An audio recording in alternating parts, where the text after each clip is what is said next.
amen amen. Ashima Imana mpamvu.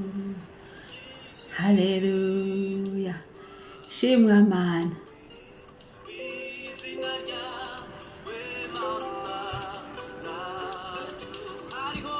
Hari nyinshi zirira Imana ahantu uri, ufite impamvu ibihumbi zituma washima Imana ukaririmba izina rya Yesu mu gitondo. Hari ndazifite ibihumbi nyinshi zituma riri izina ryawe Mana yacu.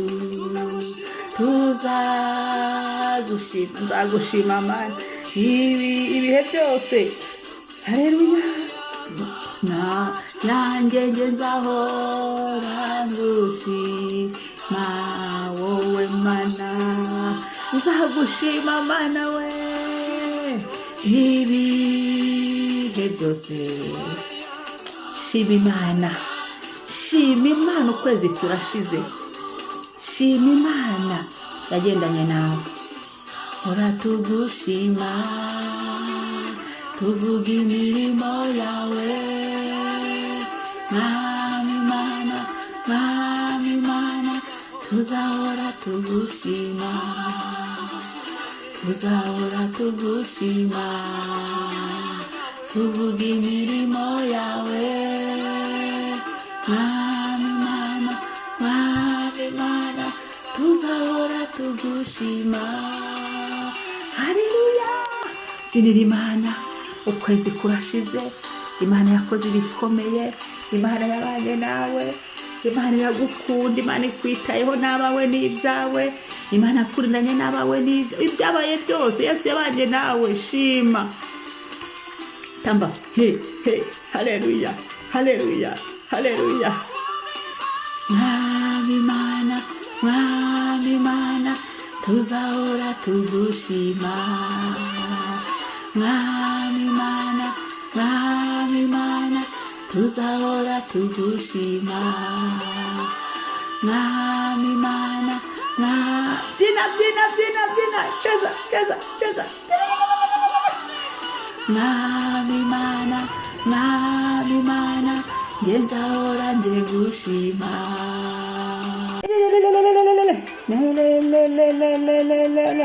Himbazwa Mana, singizwa Mana we. Himbazwa Mucunguzi, shyirwa hejuru Uwiteka we. Urakwiriye Mwami we, urahambaye Mana we, urashoboye Mana, Mana, Mana. Shimwa nyiribihe mwa nyir'ubutware. Himbazwa Mana we. Haleluya, haleluya. Tuvuga imirimo yawe Mwami Mana, Mwami Mana.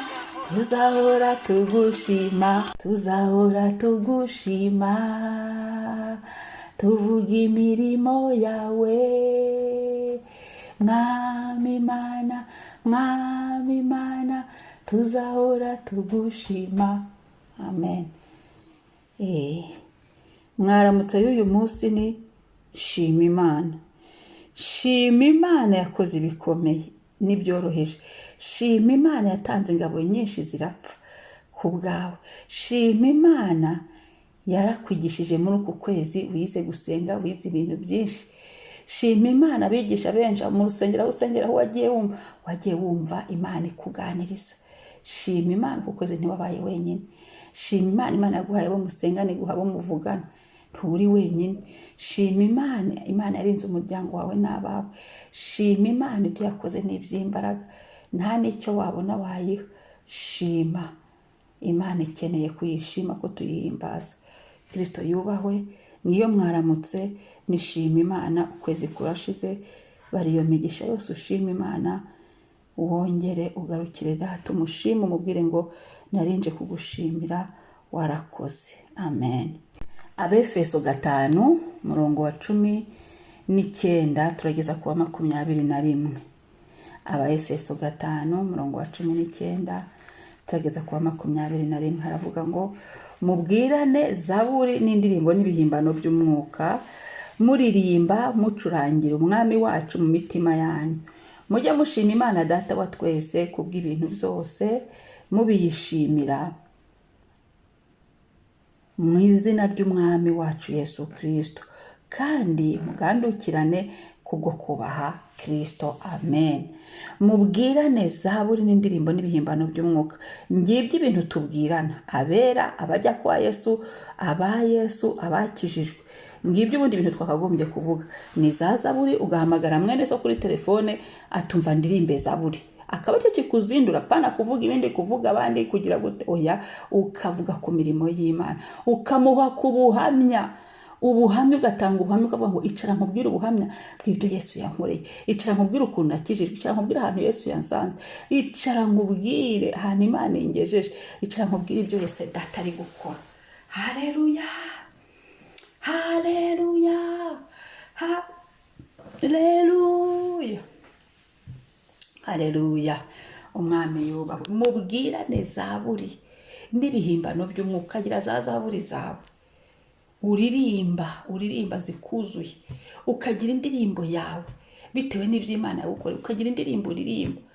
Haleluya. Ukagira igihimbano cy'umwuka cyawe uririmba kubwo gushima Imana, ugacurangira Imana umwami, umutima wawe ugacuranga, ugaturagara, ukaririmba, ugacurangira Imana, ugahimbaza Imana, wibutsa imirimo ya kera ugahimbaza Imana, wibutsa aho Uwiteka kugejeje ugashima Imana, wibutsa uburinzi Uwiteka yamanuye ugashima Imana, wibutsa ibyo yakoze ibikomeye n'ibyoroheje ugashima Imana, wibutse, gira ibyo wibuka ushime, gira ibyo wibuka kandi uhagarara imbere y'Imana, uririmbe zaburi n'igihimbano cy'umwuka n'indirimbo, umwami ahimbazwe. Ngibyo ibyo Uwiteka ashaka, ngo mujye mushima Imana data wa twese mu bintu byose, mu byiza n'ibibi, mu bihe byose tujye dushima, mu bintu byose bikomeye n'ibyoroheje dushime, bigenda dushime n'Imana yo gushimwa, ngo mubiyishimira mu izina ry'umwami wacu Yesu Kristo. Haleluya, haleluya. Dushima Imana kubw'agakiza,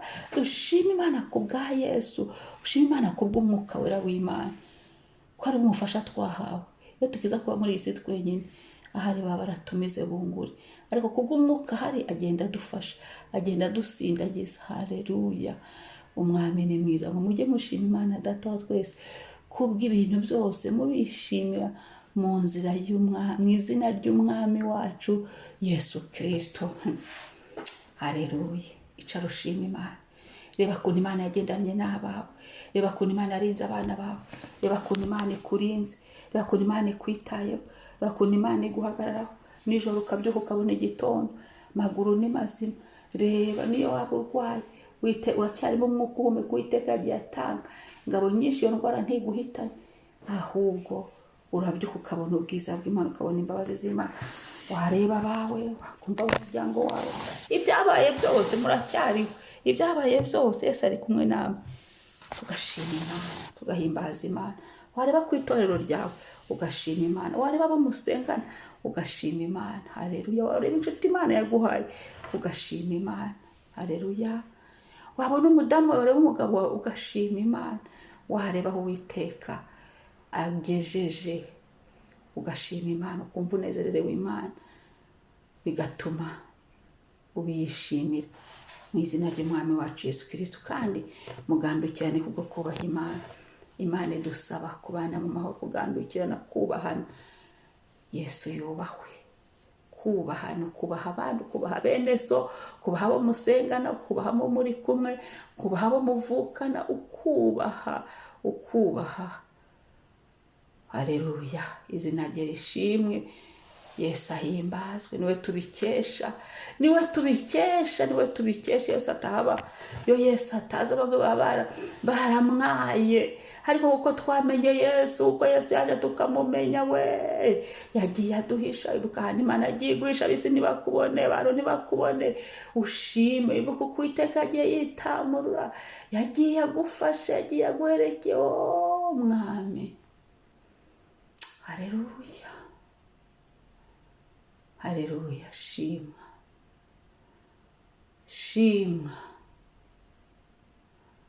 shima Yesu, singizwa, icyubahiro kibi cyawe papa, ashyirwa hejuru. Uyu munsi abantu bagumye bagushima Imana, abantu bibuke. Dawidi abivuga neza ngo twibutse iminsi ya kera, akuramburira amaboko. Abantu bibuke kukuramburira amaboko, abantu bibuke kukuririmbira. Uba wakoze iby'imbaraga, uba wasenye byinshi, uba wubatse byinshi mu buzima bwacu, uba wagize neza mwami. Yesu ushimwe, Yesu wamamare. Dufite impamvu nyinshi zo kugushima, dufite impamvu ibihumbi zo kuguhimbaza, dufite impamvu zo guhagarara imbere yawe tugahamya, tugatanga ubuhamya bw'uko ukomeye, bw'amaboko yawe akomeye, bw'imbabazi zawe nyinshi, bw'ubuntu. Hari byinshi twagushima Mana. Singizwa uyu munsi uganze. Uyu munsi twanditseho amashimwe, turavuze ngo niwe Mana yo gushima. Uyu munsi turavuze ngo niwe Mana ibereye guhimbazwa. Uyu munsi turavuze ngo niwe Mana ikwiriye kuramya. Uyu munsi turavuze ngo niwe Mana ikwiriye guhabwa icyubahiro. Ni wowe Mana, ni wowe Mana yacu, nta yindi Mana, nta yindi tuzakora, nta yindi. Ni wowe Mana yacu, Imana yaduhaye Yesu, Imana yaremye umuntu ikavuga ngo umuntu abeho. Iyo Mana niyo Mana yacu. Ishimwe yubaho, yamamare muri byose. Umwami aganze. Amen, amen. Turagushimira Mana. Shalom, shalom. Umunsi mwiza, wibuka aho Yesu yakuvanye, wibuka aho Yesu akugejeje. Gumya wibuka uku kwezi ushima, na cya kintu wibagiwe utabashije gushima, ushime, uhamagare bene so, ushime, gira abo uhamagaye ubaho ubuhamya mu izina rya Yesu. Mwari kumwe na Mama Ebenezer. Shalom, shalom. Mwibuke gukora share na subscribe. Bye.